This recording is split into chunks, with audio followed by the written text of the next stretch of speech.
Hello Internet, and welcome to episode 1 of the Massive Backlog. This is a quick preview of the title, The Mighty Quest for Epic Loot. So the Mighty Quest for Epic Loot is a free-to-play game that has been put out by Ubisoft. Right now it's a paid, open beta game, so like an idiot, of course, I paid my money to play a game that's going to be free in a matter of weeks. But enough of that, let's just jump right in. So this is the interface that you have to work with primarily when you are in the attacking position. The game, it goes between attack and defend, but rather than kind of explain what that means, I think it might be best to simply jump right in, and we can see very quickly how the game works. It's kind of a combination of Angry Birds meets any kind of castle crawler game. So we'll start here. Nice logo, and here we have the magician or wizard. I'm not sure which the correct definition of this is. Along the bottom, different abilities. We'll explain those as we go through, but let me just make a quick run through the castle. You see there's a lot of different enemies that pop up around the corners here. Each one has different types of attacks, long range, short range, etc. Your job is very easily to go through and eliminate them. A castle is not complete until you destroy every single enemy. You can't leave anything standing. I believe the first couple attempts I had was just to rush through to the very end and complete it. If you look in the top right corner, you'll see that there is a timer, and although I'm not particularly sure whether or not this is true, I think your level of completion on the star ratings is based on how fast you're able to get through this castle. So very early on, I decided to do the kind of tanking with a cloth here to see what would happen. He does relatively well. A lot of different attacks try to push them at bay, because the only thing I really care about is just getting to the end as quickly as possible. It's kind of a fun risk reward in that sense. Of course, I'm talking and playing is extremely hard to do, so I am probably going to get my ass beat a couple times. So the game is pretty interesting so far, mostly because you don't really know what's going to be coming out of those castles initially. You could be introduced to some new enemy types and new styles, and everything is a little bit of a surprise so far, but it's still very early. Don't know what to expect. You see these squid-like creatures have one kind of immunity, not immunity, but they have strengths and weaknesses. The life-draining capability that I'm demonstrating here isn't particularly powerful to damage their health, but it does limit their movement quite a bit. Now, this is the first time I've seen this enemy type. I don't really know how to attack them. See, that's kind of the downside of having a ranged fighting these kind of guys is they move rather quickly. So it doesn't really seem like I really have an option to stick and move as much as I'd like. So I'm just going to stand my ground and see how long they can stand against. Oh, not very long at all. Okay, well, so that was the end of those guys. Very easy. Oh, and when you hit this door, hit it, and then that level is complete. It's very nice in brevity. I like the ability to come in, dominate, and then exit out, or in case you've seen just now, do very badly. 1 out of 3 stars, but you know, it only gets better. So that is the kind of the attacking side of things, but let's kind of dig in a bit in the mechanics. You pick your class, archer, knight, and mage. I'm a big mage fan, so naturally I'm gonna go that route. It's kind of strength meets speed. Next tab over is the potion brewery, and here we have limited one-use items that can either boost your life or your gathering abilities or health, and things that you can build and carry and use in those emergency situations. And along the right, of course, lots of different items as you pick up through the game. you can equip them or you can sell them. Made probably like half my funds just from selling a lot of just garbage that's just kind of lying around. I hope down the road to be able to expand on some of those the bags that I have, so I'd be able to carry a lot more of this subpar loot. Of course, after I sell everything, I can go and buy myself a nice upgrade, and of course, the items that you purchase are going to be quite a bit better than what you can find just running around in general. As you can see, everything here is green as opposed to the stuff I was just selling, which is mostly reds. And of course, buyback, nothing special there. Nice little interfaces. When you go to this side, this is more on the defense side. As we just saw, I was starting in and traversing a dungeon. This is my dungeon. After the first or second stage, you are able to take a peek inside and start adding rooms and gold and all kinds of nifty things.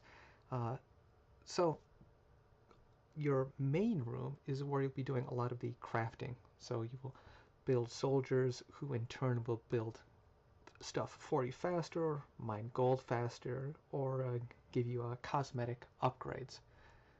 Haven't delved too far in the defensive side of things. Right now I'm kind of more eager to go into the offensive and just kick a few asses.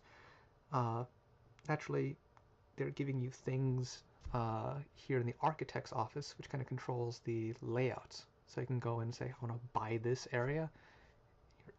You zoom out and you can then append this room or several rooms at once to the map that you currently have. Right now there doesn't seem to be a place I could stick this, but I own it, and eventually I'll knock down a wall, I guess, and put it up someplace. So it's pretty cool. You can also buy themes. So you can kind of see that there's a greenish, smoky, poisonous theme, which I picked up on. And then, of course, all of these will be filled eventually, and this is your potion brewery, as we have seen in the past, which, like everything, can be upgraded to present cooler abilities. And here we have the Count Snottingham theme that I'm running with currently, but at any time you can go ahead and purchase one and apply it to your dungeon. Sorry, castle. You can kind of make it dungeon-esque, I guess. So yes, that's what it looks like. Here's your gold storage. So you want to be able to protect your gold because it can be attacked, and your life as well. So both of these things can be upgraded to carry more life gems, carry more gold, and so on. So it has a lot of upgradability to your own castle, which good places to throw some of the loot that you've made. Naturally, as you progress through the game, things get more difficult, and you have some keystone places to go check out as you progress. Certain individuals that will be kind of markers or bosses. Skill sets, in the case of the mage, has 3 different types of magic, and inside of those are different trees building up those abilities. So offensive, defensive, and the Unholy Redemption kind of acts as a slow down and effects ability, which I think is kind of cool. I think the Death Grip is probably my favorite out of all of them, mostly because it's slightly unbalanced so far, but it's still beta, so who cares? And naturally, that is the next major milestone I have to hit, but I'm going to require quite a number of more levels before I get anywhere close to that. So, let's take a peek now. Puppet Masters, never tried it before. 0 out of 3 stars. A lot of defense rating, XP. Makes no difference to me. It's not challenged yet, so I'll go kick its ass.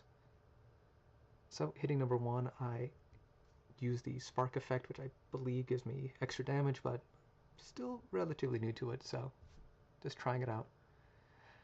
And I kind of like this method of just having everyone kind of just pulling aggro on everybody at the same time. They're weak enough at this point that that's a viable strategy. Also, if you're trying to go in and get a high star rating, then that simply makes a lot more sense. As you can see, there's a little bit of a slowdown effect on the zombies. But I think that's my favorite one. I just try to gather as much as I can and then carry them over to the other side of the map. Just keep hitting as many as I can at once. I think my tactics have changed quite a bit from when I first started, just going one after the other. So with that room cleared out, just collect everything and get out. There are a few little nooks and crannies. I've never really found any kind of hidden passages or anything like that so far. I think that would be a nice mechanic to have moving forward. See, for a moment I thought that the disappearing effect was, oh, here's a secret passage. No, not, maybe down the road, but not yet. Still beta. We can keep throwing that excuse out again and again. Every once in a while you'll hit an enemy type that is a bit more powerful than the average grunts. It's just a kind of a scale up effect. Nothing radically different that I've seen so far. Those Minotaur creatures are probably the only thing that was a little weird. And just like any good dungeon crawler, the bottom left is health, bottom right is magic, which regenerates at different levels. So it's a very simple and very easy to pick up, very eager to master, very eager to get to the end of the stages as quickly as possible. I'm just going to have them follow me over here, and just mage I think might be I haven't played the other character classes, but I think the mage may be slightly overpowered compared to the rest of the team, but still early. Lots of balance issues that they could work out before anything goes anywhere. And as soon as you hit that door, the timer is over and the stage is complete. You know, collect your rewards, get out. Right now this has been ported exclusively to the PC. Don't know if it's going to be hitting anything else at this time. It's really too early to say. Once again, my amazing performance, a 1 out of 3. So enough time to get another upgrade in here, so more mana, more strength, more abilities, etc. I'm a little unsure of how they want me to equip some of these new skills. So here I have Chain Lightning. That looks like a cool effect. I thought I could just simply drag it over the abilities I have now, but that does not seem to be the way that you approach this. So you can see it just, what if I drag it in something? I don't, can I double click? No, right click it. That doesn't seem to do anything. What if I were to get rid of something and swap it? No. Just toss it out, bring it. No. Yeah. Okay, well, you know, beta. Well, that's a quick look at the mighty quest for epic loot. This is my very first vid, so go ahead and check out massivebacklog.com, and hope to try this again. Thanks a lot, everybody.